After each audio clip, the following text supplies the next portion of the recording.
Gracias por seguir con nosotros. Seguimos con más aquí en el Club 700. Alberto Castro lleva más de una década trabajando en la comunidad de Alajuelita, convencido junto con otras personas de que la miseria no debe tolerarse. Hoy está con nosotros para contarnos lo que está haciendo para transformar esta comunidad. Bienvenido, Alberto. Gracias, Silvia. Un gusto tenerlo con nosotros. Esteban, muchas gracias. Le recordamos que si usted está atravesando por una situación particular, difícil, usted necesita oración, ya sea por su esposo, por su esposa o por sus hijos, tenemos una línea de oración que puede utilizar con muchísimo gusto. El 2257-2255 está disponible para usted. Si usted desea hacer alguna pregunta o consulta durante la entrevista, puede enviarnos un mensaje de texto que no tiene costo adicional al 87869612. Recuerde también nuestro número acá en el estudio, 905-398-7288. Alberto, vos fuiste músico, bueno, todavía practicas, sí. Muy poquito. Muy poquito. ¿Qué pero instrumento? Está percusión. Soy percusión. Sí. Anduviste, me imagino, por salones de baile, por todo este ambiente. ¿En qué momento nace entonces esa inquietud por la comunidad de Alajuelita? Bueno, la inquietud por Alajuelita vino después. Primero la inquietud vino por Jesús, mi primera inquietud. ¿Verdad? En algún momento, estando bien inmerso en el asunto de la música, de las trasnochadas y todo lo que implica ahí, una vida muy bohemia, tuve, pienso yo, una experiencia, porque en un momento particular de actividad de pecado, para no ser muy puntual, pero por primera vez en mi vida tengo una sensación que para mí era nueva, y es que haciendo eso que hacía siempre y que me sentía muy bien haciéndolo, ese día particularmente me sentí pecador, me sentí mal, como esto no se hace, esto está mal, y no sé de dónde vino eso, pero sembró tal inquietud en mi corazón en ese momento que me fui para un servicio sanitario a orar, y nunca había orado. Y fue rarísimo, así de verdad, y oré ahí, y hice algunos negocios con Dios que hoy yo como pastor ya digo a la gente, mira, así no se hace, pero me funcionó, o sea, me funcionó, porque estando ahí en el baño le hice como algún negocio, un contrato tratando de pactar ahí con Dios, según yo, como que pudiera. Pero ahí la misericordia de Dios, la verdad, me escuchó, y yo en ese le decía al Señor, porque tenía problemas con adicciones, ¿verdad? Tal vez no estaba en las calles, cosas así, que es peor, porque se ve uno bien, pero estás mal. Y entonces, en ese servicio yo le dije, Señor, si usted me quita no quiero consumir más, si conozco una mujer buena, me caso, me hago cristiano. Y no conocía a ningún cristiano, no me habían predicado. Y bueno, en ese momento terminé de orar, y la verdad pensé que qué locura la mía, que esto es parte de yo qué estoy haciendo yo aquí. Hasta entonces tu relación con Dios había sido nula. Cero. No existía Dios en tu vida. Creía en Dios porque, interesantemente, muy jovencito, como tal vez unos 16 años, había tenido una experiencia con Dios. El Señor me había sanado de apendicitis sin ser yo ni remotamente creyente. Una gente ni me pidió permiso, oró por mí y me sané. Y esa experiencia quedó toda la vida. Marcó. Entonces, cuando la gente hacía chistes de Dios y todo, a mí no me hacían gracia. Yo tenía como cierto temor y un respeto a los evangélicos o las cosas así, sin tener muy claro, ¿verdad? Pero evidentemente el Señor tiró el anzuelo aquel día y soltó la cuerda. ¿Cumplió su parte del contrato, Dios? Definitivamente, y muy rápido. Eso me asustó mucho, me asustó muchísimo, porque realmente yo creí que lo que había hecho fue una locura, ¿verdad? Que eso no tenía sentido.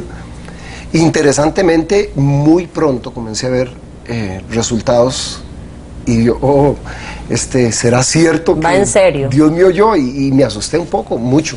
Me asusté mucho de pensar que Dios realmente existía y que tenía tal poder para acercarse a mí y responderme, y yo entré como un poco en crisis ahí. Yo me imagino que vos, bueno, de hecho, aquí lo tengo en mis apuntes, toda una vida ha sido de Alajuelita. Toda una vida. Sí, claro. ¿En qué momento ese poder transformador de Jesús en tu vida dijiste, esto se puede aplicar a mi comunidad, al sitio donde yo vivo? Bueno, mira, mi familia por generaciones, la casa de mi abuela, que la botaron, y tristemente hace muy poquito, ¿verdad? Era una casa de adobe donde yo me crié, que tenía más de 100 años. Entonces, para que tengas una idea, mis abuelos ayudaron a construir la cruz de Alajuelita. Entonces el arraigo es fuertísimo. O sea, yo muero en Alajuelita. O sea, no habrá, pienso yo, lo he declarado así, pero no habrá dinero ni una oferta en ninguna parte del Me mundo. saquen de aquí. Jamás muerto, salgo de la Juelita. Esa es mi vida, la voy a invertir ahí y ahí quiero morir. Que me entierren ahí. Ese es mi destino, espero. Y entonces, como digo, primero vino Jesús. Entonces, con Jesús, lo que no me imaginé, muy empezando, apenas en los pañales, ya comenzó esa gente, los profetas y gente orando, yo siento que vas a ser pastor, y un hombre, ni loco, y a mí yo tan loco, yo no vuelvo. Y eso me asustaba mucho porque... Se capeaba el tiro. Claro, era recurrente, a donde iba, mira, yo veo y te siento, y miren, no sientan, yo tranquilo ahí donde estoy, porque realmente jamás, la idea de hablar en público, por ejemplo, a pesar de que anduve tanto en la música, jamás, yo podía tocar delante de 1 millón de personas, pero un micrófono, decir hola, era terrible. Entonces digo, no puede ser, yo no puedo ser pastor porque los pastores tienen que hablar por micrófono, y yo no soy un comunicador. Bueno, pero al final, la historia ahí, como sea, me tuve que montar y amansar la burra esa, ¿verdad? Entonces, pero nuestros primeros 5 años como iglesia en Alajuelita, porque yo sí decidí, empecé yendo a otra iglesia en Tibás. Y yo, no, pero es que es mi pueblo, yo soy de mi pueblo, ahora que sé todo esto y todo, ¿qué hago yo aquí? Aquí ya tienen la gente de aquí, pero en mi pueblo. Y yo decidí irme para Alajuelita y empezar una iglesia ahí. Algunos amigos me decían que no era buena idea, ¿verdad? Que Alajuelita. Y yo, mira, es que desde el principio los números nunca me interesaron mucho. Tener una mega iglesia, o que sí, en cuánto tiempo, yo no... Don fulano de tal. No me interesaba, yo quería servir ahí, quería servir ahí. Lo que pasa es que los primeros 5 años como iglesia, fuimos una iglesia típica, una iglesia cultual, ¿verdad? La iglesia típica de cultos que termina el show y ponen un candado en la puerta y regresan 3 días después o 4 días después. O sea, 5 años soporté eso, digo soporté porque la verdad que el último año se me volvió una carga espantosa, esa rutina, y yo, pero es que tiene que haber algo más, Dios mío, y comencé a sentir otra vez una inquietud. Yo, no puede ser, esto no fue por lo que Jesús murió. A venir a cantar 3 veces por semana, irnos a ver televisión, regresar después, y no pasa nada, no está pasando nada. Y aún cuando yo veía iglesias más exitosas, pongo entre comillas, porque medir el éxito de una iglesia no es tan fácil, pero por el tamaño, o sea, que una mega iglesia, pero mega iglesias con microimpactos, no pasa nada, aunque tengan 12,000, no está pasando nada afuera. Ellos lo celebran, ahí los 12,000 brincan, pero la comunidad a 100 metros no tiene el mínimo efecto de lo que está pasando ahí, no pasa nada. Y eso era frustrante, yo decía, es que esto no es así.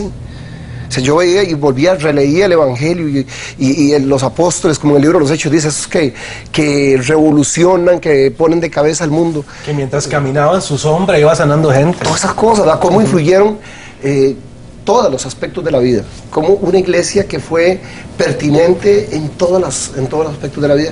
Y hoy yo veo una iglesia divorciada de todo. A mí me llama la atención que es seguramente un chiste cruel. Cuando nace la iglesia nos llaman protestantes. Y fue muy lindo eso, porque ese es el ADN de la iglesia, una iglesia que su rol profético no permitió injusticia y muchas cosas. Mira, hoy nos quedaría grandísimo, ¿entiendes? No nos quejamos de nada, no protestamos de nada. Es una iglesia que se logró acomodarse a los sistemas. Y esa irrelevancia, la verdad, es una irrelevancia que, bueno, que estamos pagando cara en las noticias, vemos los resultados de una iglesia inoperante, de una iglesia absolutamente cultural, que con eso no puede responder a problemas puntuales de la humanidad. ¿Y qué estaba ocurriendo en Alajuelita alrededor de esa iglesia por 5 años, mientras ustedes ahí se reunían a cantar y a orar y etcétera, ¿verdad? O sea, ¿qué es la realidad que estaba viviendo tu comunidad? Bueno, lo que estaba pasando, lo que tenía que pasar, es que la Biblia de Jesús en un momento dijo, y ahora fuera de cámaras conversaba con Esteban y le decía, cuando Jesús dijo, vosotros sois la sal de la tierra, vosotros sois la luz del mundo, como todo lo que Jesús decía, que lo decía con tanta propiedad, o sea, no dijo 2 elementos que se le vinieron a la cabeza así como, vosotros sois la mostaza y el chile dulce, vosotros sois la miel de abeja, dijo 2 elementos que tienen muchísimo sentido, los 2 elementos son vitales. O sea, ni la vida no es posible sin sal y no es posible sin luz. Los romanos tenían un dicho que decía, nada más necesario que el sol y la sal, decían, por ejemplo, ya desde aquel tiempo. Entonces, la sal básicamente, ¿no? Se usaba en aquel tiempo, cuando Jesús dice seguramente en la mente, hoy pensamos siempre en sazonar. Pero probablemente en la mente del auditorio del siglo I, cuando Jesús dijo, vosotros sois la sal, pensaron en preservar. Porque de hecho, la palabra salario viene de sal. Era tan valiosa que no había refrigerador. La manera de preservar los alimentos, la carne, era con sal. Entonces, a falta de sal, ¿qué le pasa a la carne? Se pudre. Se descompone mucho más rápido. Entonces, ¿qué pasa cuando la iglesia continúa en el salero? En sus hermosos saleros, que cada vez queremos hacerlos más cómodos, más lindos. Pero la sal en el salero lo que va a producir, o lo que provoca, es la descomposición más rápida de la carne. Entonces, este aislamiento, ¿qué produjo? Pues que las bacterias, ¿verdad?, hicieran su trabajo con toda la libertad. Sí, que los malos, comillas, ¿verdad?, otra vez, pudieran ser proactivos. De hecho son proactivos. Eso es una cosa que a mí me molesta mucho, ver que por ponerlo en blanco y negro, los malos son proactivos. Todo lo que se les ocurre lo hacen. Quieren matar, matan. Quieren rayar una pared, la rayan. Y los buenos son teóricos. Los buenos, qué feo, qué mal estamos. Alberto, tengo un informe aquí de la municipalidad del cantón. Dice que tienen una de las más altas tasas de embarazo adolescente, un serio problema de pandillas, de indigencia. ¿Cuáles han sido las necesidades que más han visto ustedes como iglesia en la comunidad de Alajuelita?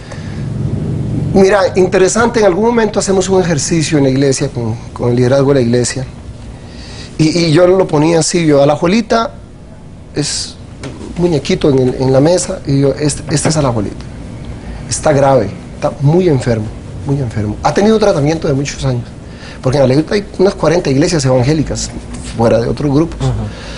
Y entonces el paciente ha tenido tratamiento, pero se nos está poniendo peor cada día, se está agravando.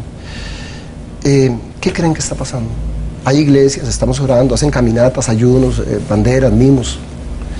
¿Qué pasa? ¿Por qué estamos peor? Si se supone que la iglesia es la esperanza del mundo. Jesús pensó que nosotros sí podíamos detener la corrupción.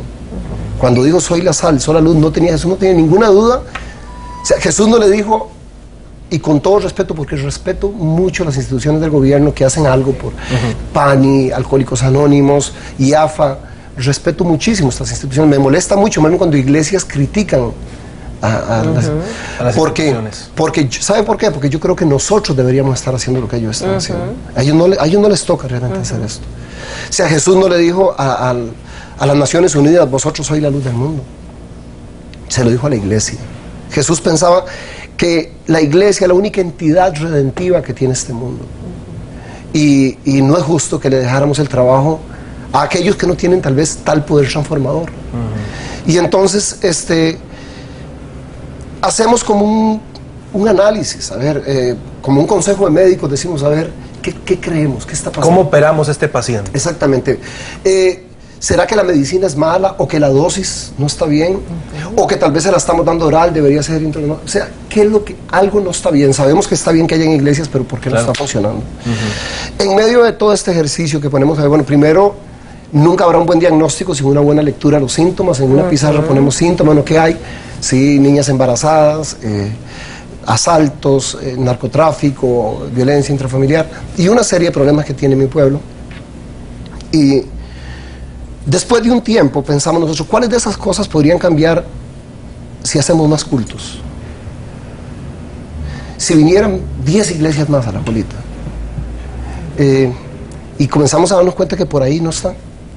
Obviamente que debe haber iglesias, pero probablemente la dosificación o el uso, algo no está bien, y esa es la parte donde estábamos trabajando. En medio de eso, llegamos a una conclusión.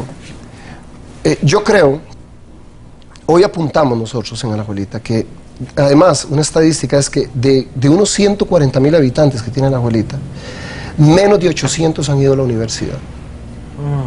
¿Ah? Yo no soy sociólogo ni nada parecido, pero creo que no hace falta ser un experto en ciencias sociales, ¿verdad?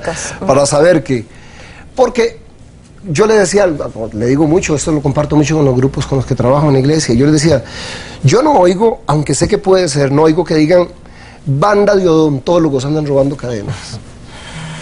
Sé que puede haber un odontólogo por ahí. Yo nunca lo he escuchado. Pero tampoco, ¿verdad? Así, mira, pandilla de arquitectos andan violando, aunque deben haber algunos. O sea, ¿dónde está el problema? Para mí, principalmente donde nos estamos enfocando hoy, aunque hacemos muchas cosas, pero educación es algo que creo que la iglesia tiene. Entonces vamos a ver resultados, no ahorita, 10 años. Hoy estamos, por ejemplo, en la iglesia, tenemos una escuela, un colegio privado, pero estamos sacando niños de los precarios. Cualquier niño de un precario que venga, nos enseñe una nota, que tiene notas de 90, le damos becas 100% en las instituciones de nosotros, 100%. Okay. Desde los zapatos hasta los libros y todo. Todo. Bien, vamos a una pausa, pero cuando regresemos, Alberto Castro y el grupo de personas que trabajan con él nos va a contar cómo han logrado impactar la comunidad de Alajuelita, cuáles son las estrategias que han utilizado para combatir la delincuencia, la drogadicción y todo este tipo de problemáticas de esta comunidad. No se vaya, ya regresamos, un minuto nos separamos. Recuerde que usted también nos puede visitar en internet, nuestra página www.club700costarrica.com. Todos los días actualizamos la información para que usted tenga muchos más recursos disponibles. Ya regresamos.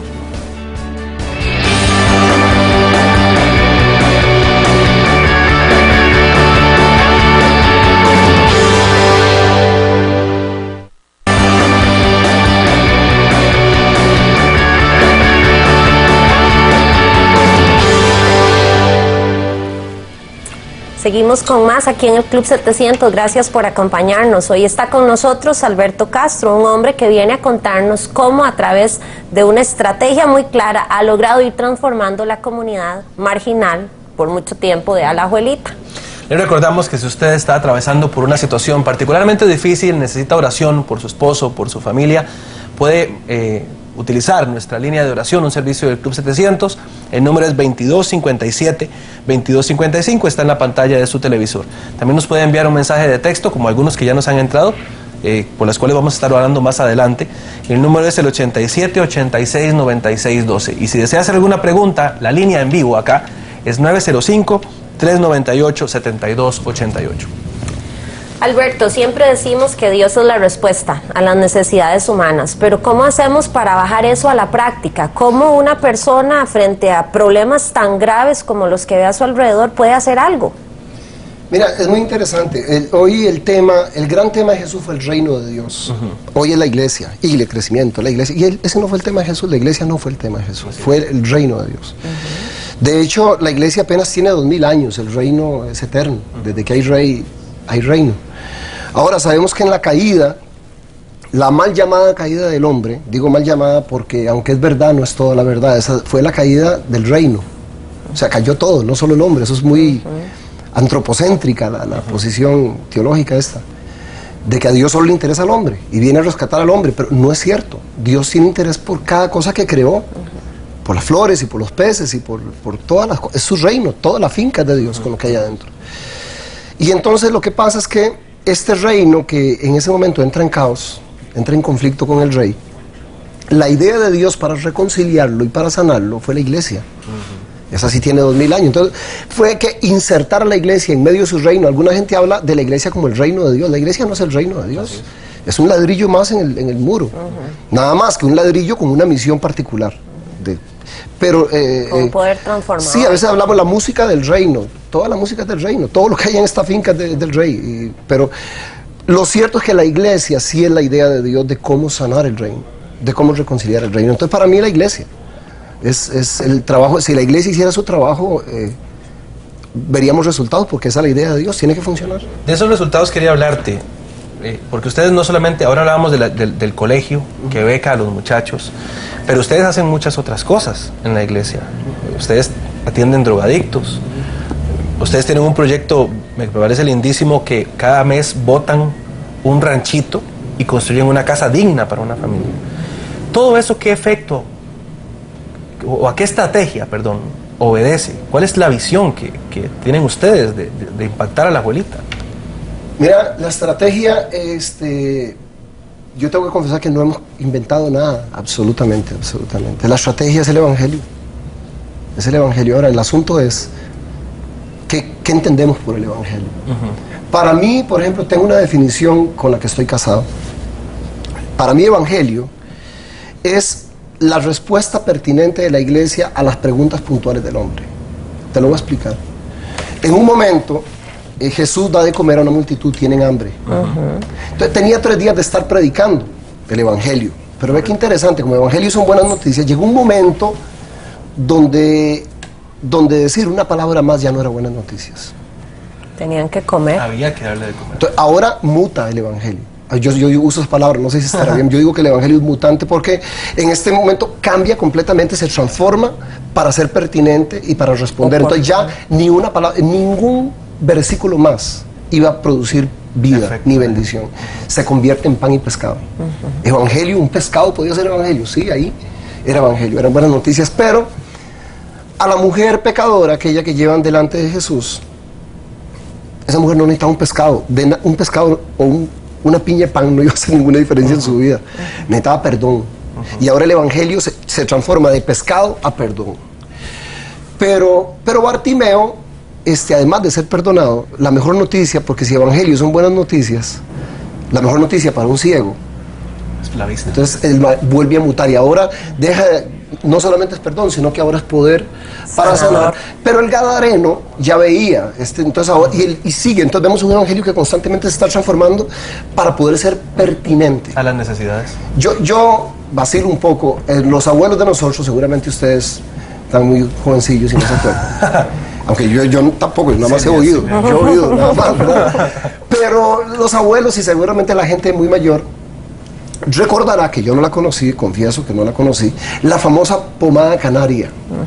Y eran, no había llegado, por supuesto, a las grandes compañías, ¿verdad?, de farmacéuticas ni nada. Entonces, ¿quién sabe quién inventó la bendita pomada que servía para todo, para la caspa, para el reumatismo, para...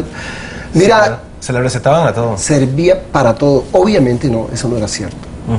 Era un mito. Y cuando llegaron las grandes compañías, pomada canaria tuvo que desaparecer. Yo nunca la conocí, pero los abuelos le tenían mucha fe a eso. Lo cierto es que eso no, científicamente no podía ser que algo sirviera para el insomnio y al mismo tiempo para el dolor de estómago y para el reumatismo, yo qué sé, para todo servía. A mí me preocupa ver una iglesia que cree en un evangelio canario, o sea, que creen que haciendo 3 cultos por semana y células y encuentros, que nosotros hacemos también, pero creen que eso de verdad va a curar todos los males. ¿Y no es así? Por supuesto que no. Dígame eso que tiene que ver con la educación. ¿Cómo un niño de un precario puede tener un futuro mejor porque usted va a un encuentro? Sí, recordamos aquel texto que él decía, ¿verdad? Tuve hambre y me diste de comer, tuve sed y me diste de beber. Es práctico. La iglesia nunca va a ser relevante si no es pertinente. Será irrelevante siempre porque está desconectada de lo que está pasando, de las necesidades de verdad. Por eso la iglesia del siglo I fue tan importante. Claro que sí. O sea, ¿por qué? Porque respondían a las necesidades reales y puntuales. No como vengan al culto del domingo, no, si había que ir, si era la playa, la montaña, si era una viuda, había que responder concretamente a necesidades puntuales. Y respondiendo a estas necesidades en Alajuelita, que claro que ojalá que no fuera solo Alajuelita, y eso vamos a hablar un momentito más adelante, pero a futuro, ¿cómo crees que este esfuerzo por darle a la gente lo que se necesita, bien pensado, ¿verdad? No es que al que viene y les apunta en la lista se le da una casa, bien pensado. ¿Cómo va a impactar esto a futuro a tu comunidad, a tu gente? Esto está impactando ya, porque el domingo pasado entregamos la casa 92, esperamos terminar el año con 104 casas. Y ya yo no voy a esperar 10 años, nosotros celebramos, porque para mí, nosotros usamos una frase allá, la pobreza es inevitable, la miseria es inaceptable. Entonces es una guerra real, no aceptamos que alguien duerma en el piso, que no puede ser. Y si una iglesia, le voy a decir, tal vez es muy violento lo que voy a decir, pero yo lo he dicho, si una iglesia no puede poner un colchón debajo de una persona, deberían dedicarse a otra cosa.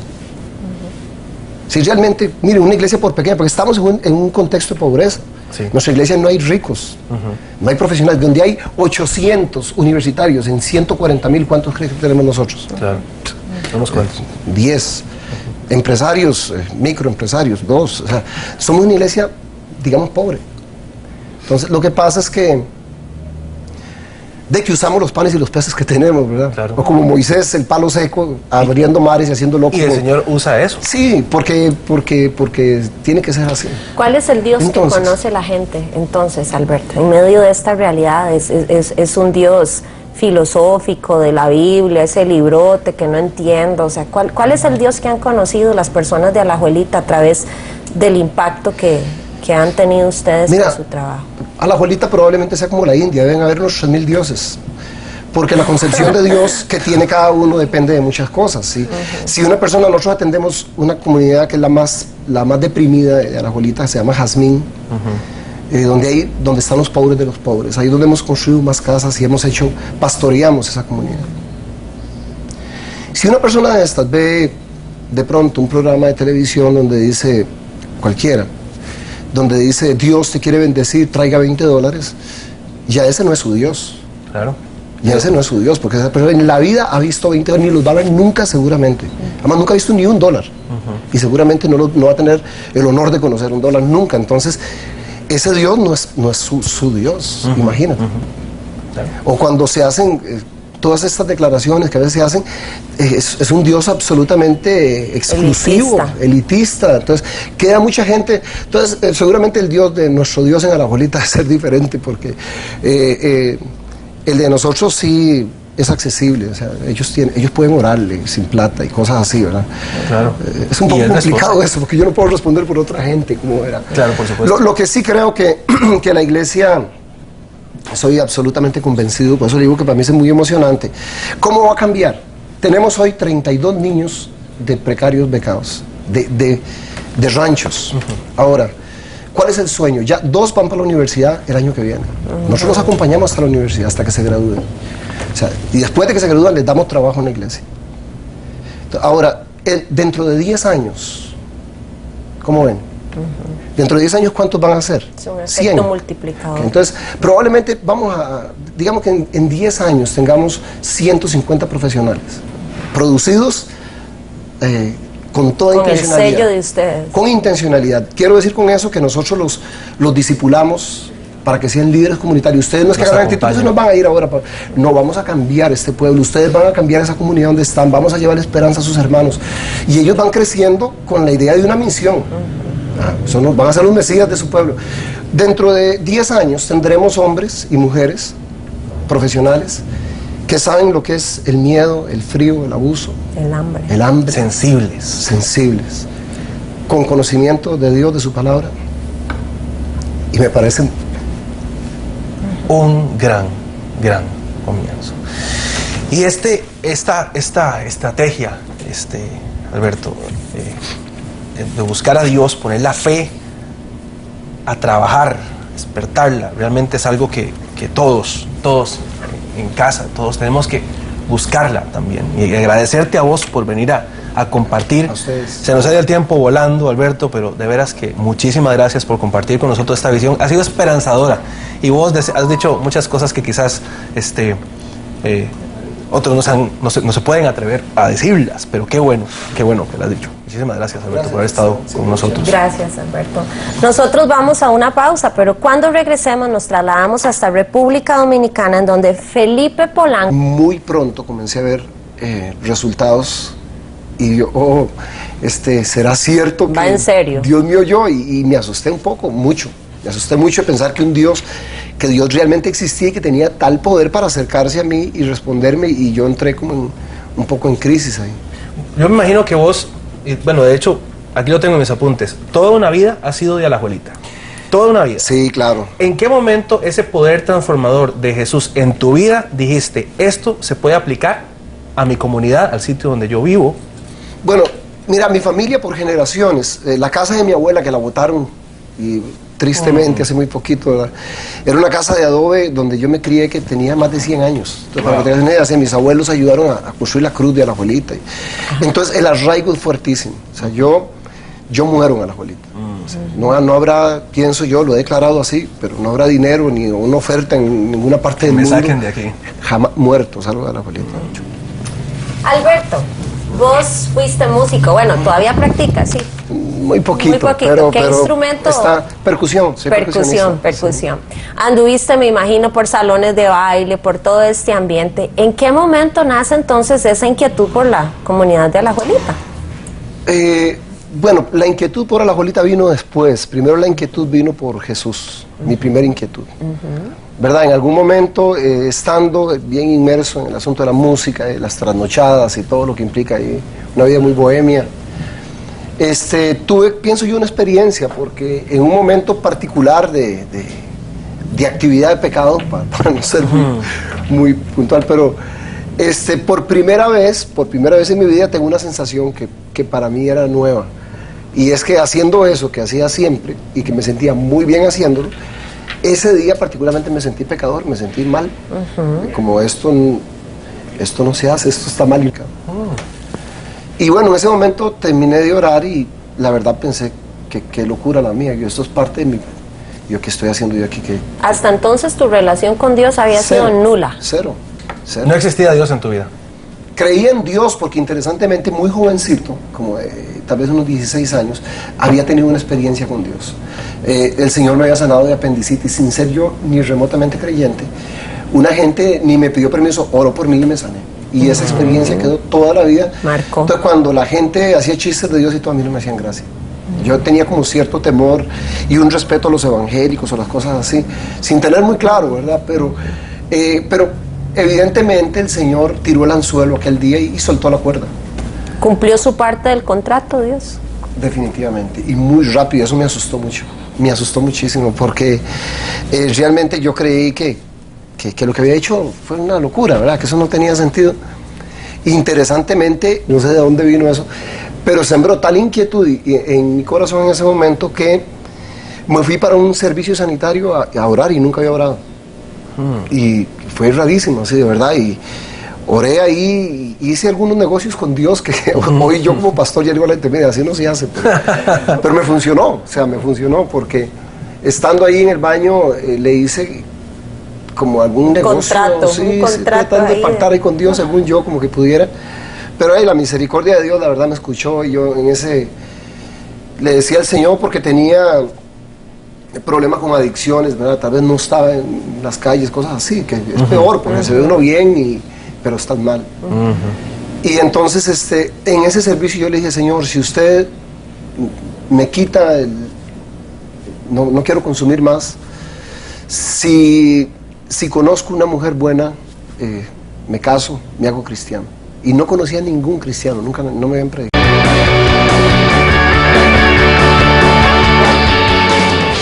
Gracias por seguir con nosotros. Seguimos con más aquí en el Club 700.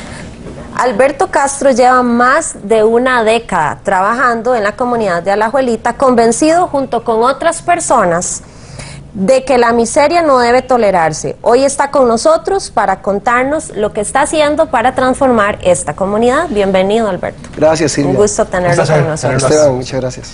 Le recordamos que si usted está atravesando por una situación particular, difícil, usted necesita oración, ya sea por su esposo, por su esposa o por sus hijos, tenemos una línea de oración que puede utilizar con muchísimo gusto. El 2257-2255 está disponible para usted. Si usted desea hacer alguna pregunta o consulta durante la entrevista, puede enviarnos un mensaje de texto que no tiene costo adicional al 87 86 96 12. Recuerde también nuestro número acá en el estudio, 905-398-7288.